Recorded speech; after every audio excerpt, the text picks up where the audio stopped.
வாழ்க வளமுடன். அழகாக ஃபஸ்ட் லேயர் தேங்காய் நார் போட்டாச்சு. அதுக்கு மேலே காஞ்ச இலைகள் எல்லாம் போட்டாச்சு. இது சீத்தாப்பழ இலைகள். அதுக்கு மேலே பாருங்கள் பசுந்தாள் உரம் கொழிஞ்சி எனக்கு கிடச்சதுனால இப்போ கொழிஞ்சியை கட் பண்ணி போட்டு தயார் பண்ணிவிட்டு அதுக்கு மேலே மண் கலவையை போட்டாச்சு. மண்ணெல்லாம் அழகாக போட்டு நிரப்பி இது யாருக்காகன்னு பார்க்குறீங்களா?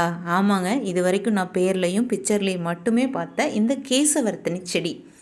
இது எங்கள் தம்பி சென்னையிலேருந்து எடுத்துகிட்டு வந்திருக்கா. அப்படி இந்த புல் மாதிரி இருக்கிறது கூட ஏதோ முடி வளர்ச்சியை தூண்டக்கூடிய ஒரு புல் அப்படின்னு தான் சொன்ன. அப்படி பேர் தெரியலன்னு சொல்லிட்டு அப்படி எனக்குமே கேசவர்த்தினி அப்படிங்கிறதே பிக்சரில் பார்த்தது தான். ரியலாக நான் இன்றைக்கி தாங்க பார்க்குறேன். அவ்வளோ ஒரு சந்தோஷம். அந்த காலத்துலேருந்தே முடி வளர்ச்சி அப்படின்னு சொன்னாவே கேசவர்த்தினி தைலம் அப்படிங்கிறது தான் ஃபேமஸான ஒன்று. அதை இப்போ நான் கண்ணில் பார்த்துட்டு அது நட்டு வளர்க்குறேன் அப்படிங்கிறது ரொம்ப சந்தோஷமாக இருக்குது.